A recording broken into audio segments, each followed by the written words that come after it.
So మనకి Venkat Muppana supreme court advocate వచ్చారు. నిన్నటి వరకు డిఎస్సి ఆస్పిరెంట్స్ ఎవరైతే ఉన్నారో అందరూ ఒక అడ్వకేట్ సలహా మాకు కావాలి అని చెప్పేసి కోరడం జరిగింది.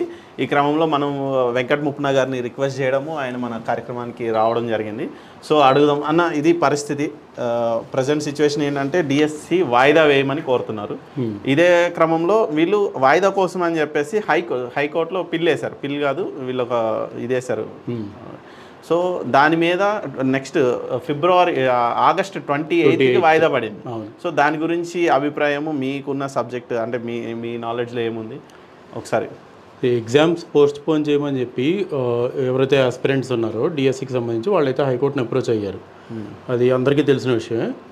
బట్ ఇక్కడ అందరూ ఆలోచించాల్సిన విషయం ఏంటంటే, right to move to court and right for justice అనేది ఫండమెంటల్ రైట్. అది ఎవరైనా ఎక్సర్సైజ్ చేయొచ్చు. కాకపోతే కోర్ట్ ఎంతవరకు ఇంటర్ఫియర్ అవుతుంది ఇలాంటి ఇష్యూస్లో అంటే, ఎగ్జామ్ కండక్ట్ చేసే ప్యాటర్న్లో ఏదైనా ప్రాబ్లం ఉంటే, అంటే కట్ ఆఫ్ మార్క్స్ ఇష్యూలో కానీ, ఏజ్ క్రైటీరియాస్ కానీ, లేదంటే for example question papers leakage అయినా కానీ, ఇలాంటి క్రైటీరియాస్ ఏమైనా ఉంటే కోర్టు ఇంటర్ఫియర్ అవుతుందండి. ఎగ్జామ్స్ ఎప్పుడు కండక్ట్ చేయాలి, ఎలా కండక్ట్ చేయాలి అన్నది ప్యూర్గా government policies and its their discretionary power. ఎందుకంటే ఒక ఎగ్జామ్ నోటిఫికేషన్ బయటకు వచ్చిందనుకోండి, ఒక ప్యానల్ ఆఫ్ పీపుల్ ఇంటలెక్చువల్స్ కూర్చొని దాన్ని డిజైన్ చేస్తారు. ఇప్పుడు కొత్తగా వచ్చిన కాంగ్రెస్ గవర్నమెంట్ కూడా ఇచ్చిన వాగ్దానం ఏంటి? మేము జాబ్ నోటిఫికేషన్స్ ఇస్తాము, యాజ్ ఎర్లీ యాజ్ పాసిబుల్ మేము ఎంప్లాయ్మెంట్ క్రియేట్ చేస్తామని చెప్పారు కదా.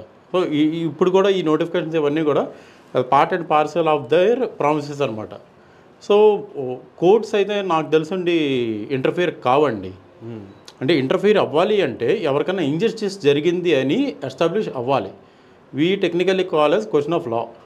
ఓకే, ఇప్పుడు ఒక పర్టికులర్ గ్రూప్ ఆఫ్ పీపుల్కి ఏజ్ క్రైటీరియాలో డిఫరెన్సెస్ ఉన్నాయి, ఓకే, మార్క్స్ కట్ ఆఫ్లో డిఫరెన్సెస్ ఉన్నాయి, లేదు ఎగ్జామ్స్ కండక్ట్ చేసిన విధానమే కరెక్ట్గా లేదు in the view of law. కానీ ఇది గవర్నమెంట్ ఇచ్చిన నోటిఫికేషన్. ఓకే, గవర్నమెంట్ ఒక క్లాస్ ఆఫ్ పీపుల్కి డిఎస్సి అని, టెట్ అని, గ్రూప్ 1, గ్రూప్ 2, గ్రూప్ 3 అని స్పెసిఫిక్ కేటగిరీస్లో ఎగ్జామ్స్ కండక్ట్ చేస్తుంది. ఎలా కండక్ట్ చేయాలన్నది ప్యూర్గా గవర్నమెంట్ డిస్క్రిషనరీ అండి. దాంట్లో అయితే కోర్ట్స్ ఇంటర్ఫియర్ కావు. ఓకే, ఒక కాలర్ ఉన్నారు, ఒకసారి చూద్దాం. హలో హలో, చెప్పండి. మేడం చెప్పండి. చెప్పడానికి సార్ మీ పేరు? నా పేరు నరసింహ అండి. నా పేరు నరసింహ. చెప్పండి సార్. నరసింహ సారు, అమ్మకు చెప్పండి. హలో, చెప్పండి చెప్పండి. ఈ సీఎం రేవంత్ గారు మనిషి ఆపాసి వాడే చెప్పాడు, రేషన్ కార్డు లేకుండా పాస్బుక్ వంపి పాని చూసుకొని ఇవ్వమని చెప్పు. ఇప్పుడు లోన్ లేకుండా మేము ఎట్లా చేయాలా? చనిపోవాలా? ఓల్డేజ్ ముసలము, రూపాయి లేదు, వచ్చేది ఏం లేదు, ఎట్లా చేయాలా? లోన్ మాఫ్ చేస్తాంటే నమ్ముకున్నాం వారికి.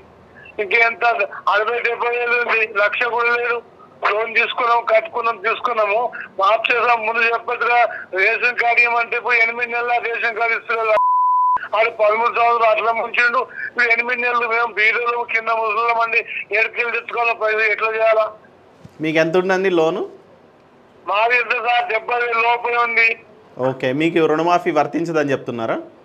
రాలేదు సార్, వాళ్ళు బ్యాంకు వాళ్ళు కూడా అంటున్నారు రేషన్ కార్డు తీసుకురా, అది ఇస్తున్నారు సార్. 1B చూసుకో, 1B ఉంది వాళ్ళ దగ్గర, 1B పాస్బుక్ ఉంది, 1B ఉంది, పానీ ఉంది, అన్ని ఉన్నాయి సార్. ఇట్లా మాకు ఇంత బీద వాళ్ళకు ముసలికి సతాయిస్తే ఎట్లా సార్ చేయాలని మీరు చెప్పండి. ఖచ్చితంగా అండి, మీరు వ్యాలిడ్ పాయింట్ రేస్ చేశారు. ఇట్లాంటి మీ ఒక్కళ్ళే కాదు, చాలా మందికి ఇలాంటి ఇబ్బంది కలుగుతుంది. ఇంకా చాలా మందికి ఉన్నాయి సార్. వాళ్ళు ఏమంటున్నారంటే, మాకు సీఎం రేషన్ కార్డు ఉంటే చేయమని మాకు డబ్బులు ఇవ్వాలి అని చెప్తున్నారు. బ్యాంక్ మీద కలిసిన సార్ నిన్న పోయి. ఓకే, అదే వారు ఏమంటున్నారు అంటే, రేషన్ కార్డు ఉంటే చేయమని చెప్పిన డబ్బులు మాకు ఇవ్వలేదండి, మీరు ఎట్లా వారికి అడగండి సీఎం అంటున్నారు. ఓకే అండి,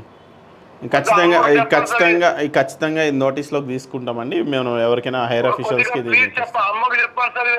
రేపు మార్నింగ్ న్యూస్లో మేడం మాట్లాడమని చెప్పండి. సీఎం గారికి ఇంత మోసం చేస్తారు sir. Sir ration card apply చేద్దామని ఇప్పుడు సైట్ ఓపెన్ లేదు సార్. రోజు తిరిగి వాపసు వస్తున్నాం ఇవ్వాలి రేపు అని చెప్పేసి. ఓకే అండి. ఇంత మోసం ఉంటుంది సార్. అట్లా కాదు, మీరు చెప్పండి.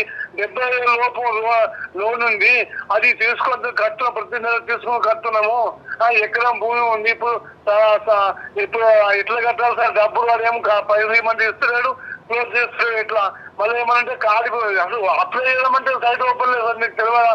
మీరు అడగండి మనకి. వాడే చెప్పిండు పాస్బుక్ పాని పట్టా చూసుకోమను పట్టా పాని 1 ఫామ్ చూసుకోమని వాళ్ళకి పేరుతోటి. సరే అండి, ఓకే అండి, నేను ఖచ్చితంగా మేడం దృష్టికి తీసుకెళ్తా. రేపు పొద్దున ప్లీజ్ చెప్పండి సార్, మీరు చెప్పండి. అమ్మ చెప్తే అమ్మ అడుగుతుంది ఇంట్లో వాడు పశువు కాదు అసలు మనిషి, వాడు తీయమ్మా గాడి కొడుకు. సరే అండి, ఓకే అండి, ఓకే అండి. ఇప్పుడు మనం నిన్న పోయినాం సార్ బ్యాంకు ఇట్లా కాయిదా ఇస్త్రీ వాడు వస్తున్నారు, వాడిని సీఎం గ్రూప్లో అడగమంటుండు సార్ వాడు. సరే అండి, నేను చూసుకుంటాను, నేను మాట్లాడతాను, మేడంకి చెప్తాను. రేపు మార్నింగ్ న్యూస్లో అకౌంట్ నెంబర్ చెప్పండి సార్, అకౌంట్ నెంబర్ చెప్పమని చెప్తాను సార్. ఓకే అండి, థ్యాంక్ యూ అండి.